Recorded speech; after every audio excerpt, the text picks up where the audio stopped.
अस्सलाम वालेकुम। इस वीडियो में मैं शेयर करूंगी कि iPads के अंदर हमने PC1 को कैसे एंटर करना है। तो सबसे पहले हम इस URL पे जाएंगे ipads.pc.gov.pk। इसके बाद हम PSDP पे क्लिक करेंगे तो हमारे पास एक लॉगिन फॉर्म ओपन हो जाएगा जहाँ पे हम अपना यूज़र नेम और पासवर्ड एंटर करने के बाद लॉगिन के बटन पे क्लिक करेंगे। इसके बाद हमारे पास होम स्क्रीन आपके पास ओपन हो जाएगी जिसमें दो टैब्स हैं, एक PSDP और एक PC1। हमने PC1 क्रिएट करना है तो हम PC1 की टैब पे क्लिक करेंगे। इस टैब पे क्लिक करने के बाद हमारे पास मल्टीपल ऑप्शंस ओपन हो जाएंगे। हमने ओरिजिनल PC1 क्रिएट करना है, रिवाइज करना है, पोजीशन पेपर क्रिएट करना है, एक्लिक पेपर करना है, कुछ भी करना है तो हम इन टैब्स के थ्रू जा सकते हैं। अभी मैंने ओरिजिनल PC1 क्रिएट करना है तो मैं इस टैब पे क्लिक करूंगी। इस टैब पे क्लिक करने के बाद मेरे पास एक न्यू फॉर्म ओपन हो जाएगा जिसके अंदर मैं वन बाय वन जो भी इंफॉर्मेशन है वो इनपुट करूंगी आपके सामने। और हमारे पास PC1 फॉर्म के अंदर मल्टीपल टैब्स होते हैं। जैसे ही आप सेक्टर और सब सेक्टर सेलेक्ट करते हैं तो आपके पास उसके लिहाज से एक फॉर्म ओपन हो जाता है सेक्टर वाइज। तो मैं for example science and writing sector में चूज करती हूँ और सब सेक्टर में मैं इंफॉर्मेशन टेक्नोलॉजी चूज करती हूँ। तो आप देखेंगे कि मेरे पास 19 टैब्स लेफ्ट साइड पे साइड बार में ओपन हो गए हैं और ये हमारे पास एक बटन है जिससे हम इस साइड बार को एक्सपैंड कर सकते हैं और उसको पढ़ सकते हैं इसमें क्या लिखा हुआ है और उसको हम कोलैप्स भी कर सकते हैं। और फर्स्ट पेज में इसी तरह से आप अपनी सारी इंफॉर्मेशन फिल करेंगे और वन बाय वन सारी टैब्स के को गो थ्रू करेंगे और उसके अंदर जो भी डिजायर्ड इंफॉर्मेशन है उसको फिल करेंगे। एक दफ़ा अगर आपने कोई PC1 बना लिया है, अब आप दोबारा उसको एडिट करना चाहते हैं तो आप इस सर्च बार के थ्रू से सर्च कर सकते हैं। फॉर एग्जांपल मैं टेस्ट के नाम से एक प्रोजेक्ट मैंने बना के सेव किया हुआ है, कीवर्ड टाइप किया मैंने तो मेरे पास टेस्ट के कीवर्ड्स वाले सारे प्रोजेक्ट शो हो गए हैं। अब मैं फॉर एग्जांपल इसको एडिट करना चाहती हूँ तो मैं इसके एक्शन में जाके एडिट एडिट बटन पे क्लिक करूँगी तो मेरे पास ये टेस्ट फ्लो 14 जून के नाम से जो भी प्रोजेक्ट है ये एडिटेबल फॉर्मेट में ओपन हो गया है। अब यहाँ से मैं आपको एक्सप्लेन कर देती हूँ इन फील्ड्स को वन बाय वन। सबसे पहले हमारे पास फेडरल डिवीजन हमने बताना है प्रोजेक्ट फेडरल है या प्रोविंशियल है। ठीक है, फेडरल सेलेक्ट किया। उसके बाद सेक्टर बताना है, सब सेक्टर बताना है, प्रोजेक्ट का टाइटल आपने इसमें चूज लिखना है, टाइप करना है। इसके बाद आपने प्रोजेक्ट का स्टार्ट डेट यहाँ से चूज करना है, स्टार्ट डेट चूज करनी है, एंड डेट चूज करनी है, मिनिस्ट्री या डिवीजन कौन सी है आपने वो बताना है, चूज करना है। जो भी मिनिस्ट्री सेलेक्ट करेंगे उसके अटैच डिपार्टमेंट हमारे पास यहाँ शो हो जाएंगे तो हम उसमें से एक को सेलेक्ट कर लेंगे जो भी आपका अटैच डिपार्टमेंट होगा। अगर नहीं है तो इसको एम्प्टी छोड़ दें। इसके बाद आपने बताना है प्रोजेक्ट का स्टेटस, आपके पास अप्रूव है या अनअप्रूव है, ये क्या उसका स्टेटस है। उसके बाद लोकेशन में आपने बताना है कि वो रूरल है, अर्बन है या बोथ है। प्रोजेक्ट स्टेटस टाइप में आ जाए तो उसमें आपने बताना है कि आपका PC1 एक प्रोग्राम के थ्रू आ रहा है, फ्लैगशिप है, PPP प्रोजेक्ट है, PM इनिशिएटिव है या CPEC है या कुछ और है या कुछ भी नहीं है तो आप इसको एम्प्टी छोड़ सकते हैं। इसके बाद हम अपने नेक्स्ट स्टेप को एक्सप्लेन करेंगे। ये प्रोजेक्ट की कॉस्ट से रिलेटेड इंफॉर्मेशन है। अब यहाँ पे पूछा जा रहा है कि फॉरेन फंडिंग है आपके प्रोजेक्ट में या नहीं, तो अगर है तो आप यस करेंगे, नहीं है तो आप नो कर देंगे। नो के केस में आप फिर बताएंगे कि project financial components capital revenue है या दोनों है और आप उसको वन बाय वन उसका फॉर एग्जांपल यहाँ से मैंने कैपिटल सेलेक्ट किया तो कैपिटल कॉस्ट लोकल पूछ रहा है और उसका एफईसी कंपोनेंट पूछ रहा है यहाँ पे, तो मैं उसको दोनों दे दूंगी और ये दोनों ऐड होके हमारे पास टोटल कॉस्ट में से हो जाएंगे। इसके बाद बेनिफिशियरी शेयर्स हैं, अगर कोई है तो आपने यहाँ पे बता देना है। मल्टीपल आप ऐड कर सकते हैं इस प्लस बटन पे क्लिक करके और रिमूव करना है तो इसको क्रॉस कर देंगे और यहाँ पे टोटल कॉस्ट ऑटो कैलकुलेट होके आ जाएगी। इसके बाद अगर मैं दूसरा केस है फॉरेन फंडिंग का, अगर मैं उधर येस क्लिक करती हूँ तो फिर आपको एक एडिशनल इंफॉर्मेशन देनी पड़ेगी कि आपका प्रोजेक्ट जो फॉरेन फंडिंग है वो किस टाइप की है, वो ग्रांट है, लोन है या बोथ है। इसके बाद आप स्क्रॉल डाउन करेंगे तो आपके पास एक और सेक्शन है कि वो पूछ रहा है कि डोनर कंट्री कौन सा है। यहाँ से आप कंट्री बताएंगे, मल्टीपल भी सेलेक्ट कर सकते हैं। उसके बाद डोनर एजेंसी बताएंगे कि कौन सी है, इधर से भी आप मल्टीपल सेलेक्ट कर सकते हैं। और जितनी एजेंसीज आपने सेलेक्ट की होंगी उनके अगेंस्ट आपने हर एक के अगेंस्ट बताना है कि फॉरेन कॉस्ट कितनी है और उसकी एफईसी कॉस्ट कितनी है। ठीक है, ये बताने के बाद जब आप सारी इन्फॉर्मेशन फिल कर लेंगे तो हमारे पास सिस्टम ऑटो कैलकुलेट कर देगा आपके प्रोजेक्ट की टोटल कॉस्ट। इसके बाद आपने बताना है कि अप्रूवल फॉरम कौन सा है, तो वो आपने इनमें से चूज कर लेना है। इसके बाद अगर कोई अटैचमेंट आपने करनी है इस सेक्शन से related, name of the project से रिलेटेड, तो आपने यहाँ पे ब्राउज करके फाइल सेलेक्ट करके उसको ओपन करना है फॉर एग्जांपल, और अपलोड के बटन पे क्लिक करना है तो यहाँ पे आपके आ जाएगी। जैसे मैं यहाँ पे एक सिंपल कोई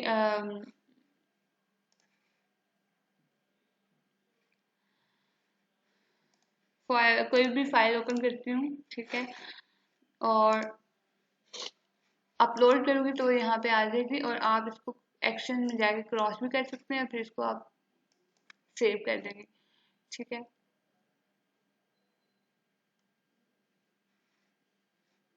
सेव हो गया। ठीक है, इसके बाद आप सेकंड टैब में जाएंगे। सेकंड टैब में आपके पास लोकेशन है, आपने बताना है कि अगर तो आपका प्रोजेक्ट पूरे पाकिस्तान में एग्जीक्यूट हो रहा है तो आपने होल पाकिस्तान को चेक कर देना है, बाकी सारी ऑटो सेलेक्ट हो जाएगा सब कुछ।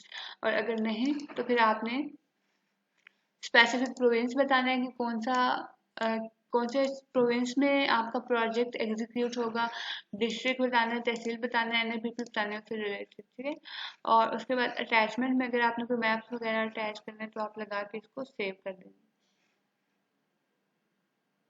इसके बाद स्टेप 3 है, इसमें आपने बताना है कि सेक्टर कौन सा है, स्पॉन्सरिंग एजेंसी कौन सी है, एग्जीक्यूटिंग एजेंसी कौन सी है, और admin department in case of provincial government आपने बताना है कि कौन सा है। उसके बाद इससे रिलेटेड कोई इन्फॉर्मेशन अगर आप अटैच करना चाहते हैं पीडीएफ की फॉर्मेट में तो आप ब्राउज करके उसे अपलोड कर सकते हैं यहाँ पे, और इस स्टेप को भी आप सेव कर देंगे। इसके बाद स्टेप 4 है। स्टेप 4 में वो पूछ रहा है प्लान प्रोविजन, तो उसमें आपके पास मल्टीपल ऑप्शन है। Scheme listed in PHDP current financial year, तो फिर आप फर्स्ट ऑप्शन सेलेक्ट करेंगे। अगर नेक्स्ट पीएचडीपी के लिए प्रपोज है तो आप सेकंड ऑप्शन।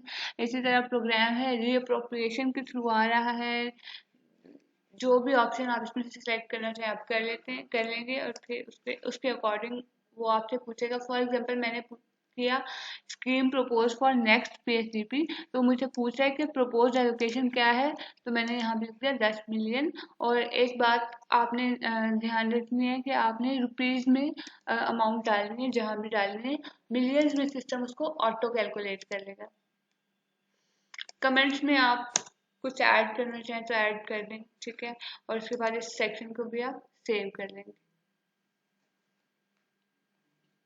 इसके बाद स्टेप 5 पे जाएंगे। स्टेप 5 में आपके आपके टेक्स्ट इन्फॉर्मेशन आपने ऐड करनी है, प्रोजेक्ट के ऑब्जेक्टिव सारे ऐड करने हैं। ठीक है, इसमें आप टाइप करेंगे और प्रोजेक्ट के ऑब्जेक्टिव लिखेंगे। अटैचमेंट कुछ करने हैं, यहाँ अटैच कर सकते हैं। अगर आप एनेक्सर लगाना चाहते हैं तो एनेक्सर 1 सेलेक्ट किया, यहाँ उसका टाइटल ब्राउज करके अपलोड करेंगे तो आपका एनेक्सर यहाँ पे अटैच हो जाएगा। और इन दोनों में डिफरेंस ये है अटैचमेंट और एनेक्सर में कि अटैचमेंट आपकी सेम हेडिंग के साथ उसी सेक्शन में PC1 जब प्रिंट करेंगे तो शो होगी, और एनेक्सर PC1 के एंड पे शो होंगे। तो ये इन दोनों अटैचमेंट्स में डिफरेंस है, आप इसको भी सेव कर लेंगे। सेव करने के बाद आप इसी तरह अगले स्टेप पे हम जाएंगे। अब आप देख सकते हैं कि जो जो स्टेप्स मैं सेव करती जा रही हूँ ग्रीन होता जा रहा है, तो इसको शायद मैंने सेव नहीं किया,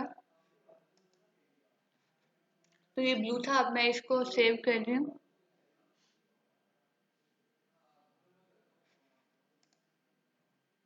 ठीक है, अब मैं स्टेप 5 पे वापस जाती हूँ तो ये स्टेप 2 ग्रीन हो गया। इसके बाद स्टेप 5 का मैंने आपको एक्सप्लेन कर दिया है। स्टेप 6 पे जाएंगे, यहाँ पे भी टेक्स्ट इन्फॉर्मेशन है सारी, जस्टिफिकेशन है प्रोजेक्ट की वो आप ऐड करेंगे, सेक्टोरल स्पेसिफिक इन्फॉर्मेशन है वो आप ऐड करेंगे, इसको भी आप सेव कर देंगे। इसी तरह अटैचमेंट एंड एक्स्ट्रा कोई भी किसी सेक्शन से रिलेटेड आप लगाना चाहते हैं आप लगा सकते हैं पीडीएफ फॉर्मेट में। इसके बाद स्टेप 7 पे मैं जाती हूँ, यहाँ पे हमारे पास कैपिटल कॉस्ट एस्टिमेट है। ये बहुत इम्पॉर्टेंट सेक्शन है, हमारे PC1 का पार्ट है इम्पॉर्टेंट। तो इसको आपने लाजमी 1 बाय 1 फिल करना है यहाँ पे। इसके लिए हम छोटी सी एक अलग से डिटेल वीडियो बना के साथ अटैच कर रहे हैं, उसमें हम इस स्टेप को डिटेल में एक्सप्लेन कर देंगे। इसके बाद इसमें स्टेप 8 है annual operating cost post completion, ये भी 7 और 8 इंटर रिलेटेड हैं, इन दोनों को सेपरेट वीडियो में एक्सप्लेन कर देंगे। स्टेप 9 है, स्टेप 9 में आपने वही टेक्स्ट इन्फॉर्मेशन डालनी है, डिमांड एंड सप्लाई एनालिसिस करके आपने सेव करना है इसको। इसके बाद स्टेप 10 है, उसमें आपने इसी तरह टेक्स्ट इन्फॉर्मेशन है सारी मल्टीपल हेडिंग्स के साथ जो आपके PC1 में होती हैं। Financial plan, equity information, financial plan, debt information, financial plan, grant information, weight cost of capital information. तो आपसे रिलेटेड अगर कोई टैब है आप उसको एक्सपेंड करें, उसको फिल आउट करें। अगर कोई टैब आपसे रिलेटेड नहीं, आपके PC1 का हिस्सा नहीं है, तो आपने उसको फिल लाजमन करना है। आप चाहे उसमें नॉट एप्लीकेबल लिख दें, लेकिन हर फील्ड को फिल करना मैंडेटरी ज़रूरी है। आपने उसको लाजमी फिल करना है, और फिल करने के बाद फॉर एग्जाम्पल ये मेरे से रिलेटेड नहीं है, तो मैं इसको नॉट एप्लीकेबल करके अपने पास सेव कर दूंगी।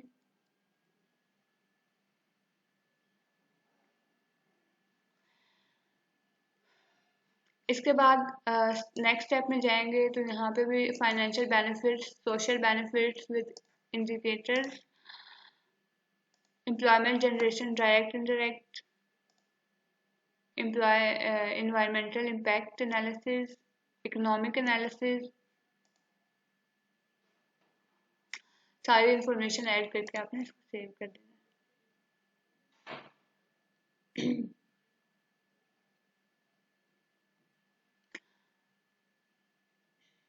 नेक्स्ट स्टेप पे जाएंगे, उसमें इम्प्लीमेंटेशन स्केड्यूल, यहाँ पे आप गैंट चार्ट अटैचमेंट में अटैच कर सकते हैं।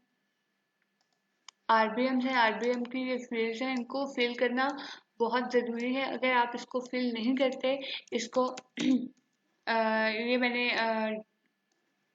डमी टेक्स्ट एंटर किया हुआ है, अगर आप इसको फिल नहीं करते तो आपका PC1 आगे फॉरवर्ड नहीं कर सकेंगे आप, इसलिए आपको RBM फिल करना लाजमी है। तो आप यहाँ से मल्टीपल रोज ऐड कर सकते हैं, माइनस करके करेंगे तो रो ख़त्म हो जाएगी। ठीक है, इसी तरह आपने इसको स्क्रॉल राइट और स्क्रॉल लेफ्ट भी कर सकते हैं। इम्प्लीमेंटेशन प्लान है, MLD प्लान है, risk mitigation plan, procurement plan, यहाँ पे आप सारे प्लान ऐड करके इसको भी सेव कर देंगे। इसके बाद नेक्स्ट स्टेप में जाएंगे आप, स्टेप 13 में आपने management structure, man power requirement जो है वो उससे रिलेटेड इंफॉर्मेशन ऐड करनी है। 3 तरह की मैन पावर रिक्वायर्ड होती है किसी भी प्रोजेक्ट में, तो आपने during administrative implementation, during execution and operation, and after completion of the project, जो भी आपकी रिक्वायरमेंट है आप इसको यहाँ से ये प्लस के बटन में क्लिक करेंगे और यहाँ पे आप ये इंफॉर्मेशन फिल करेंगे। मल्टीपल रोज आप ऐड कर सकते हैं इस तरह से, तो जितने भी आपको आपकी रिक्वायरमेंट है वो आप इसमें तीनों सेक्शंस में ऐड कर सकते हैं। इसको भी सेव कर देंगे। इसके बाद 14 नंबर टैब है, उसमें आपने बताना है कि आप एडिशनल प्रोजेक्ट्स डिसीजन रिक्वायर्ड, इसमें स्क्रीन फिल्टर आपने बताना है कि न्यू स्कीम है या एग्जिस्टिंग स्कीम है। अगर तो एग्जिस्टिंग स्कीम है लास्ट ईयर PSDP में इंक्लूडेड थी, तो वो एग्जिस्टिंग स्कीम आप कोड नंबर से सर्च करके ऐड कर लेंगे। अगर न्यू स्कीम है तो न्यू स्कीम के केस में आप यहाँ अपने स्कीम का नाम लिख के उसको ऐड कर देंगे। ठीक है, दोनों केसेस में। इसके बाद ये भी टेक्स्ट इन्फॉर्मेशन है, ये आप फिल कर लेंगे और इसको भी आप सेव कर देंगे।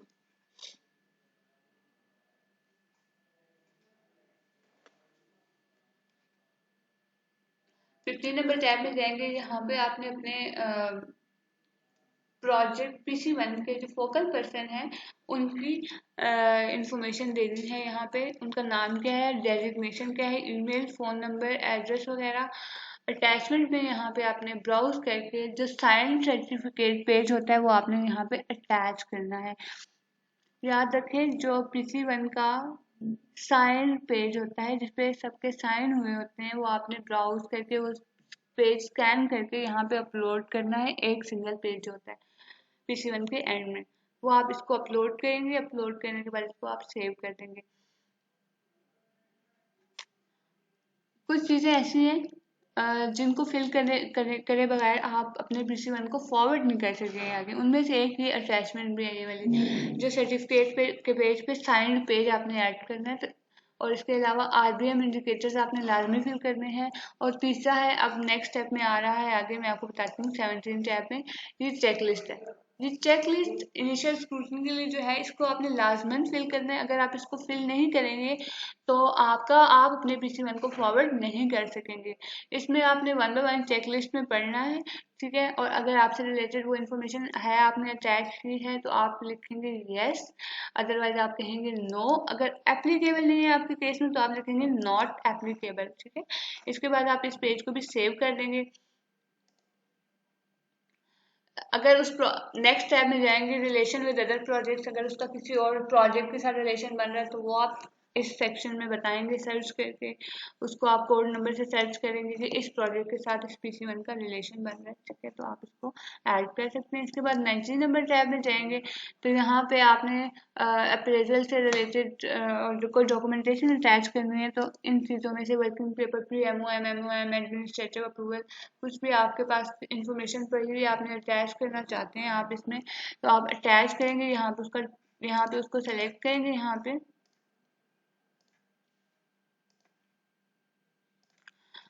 पे उसका टाइटल लिखेंगे। यहाँ पे फाइल ब्राउज करेंगे, ठीक है। ब्राउज करने के बाद उसको अपलोड का बटन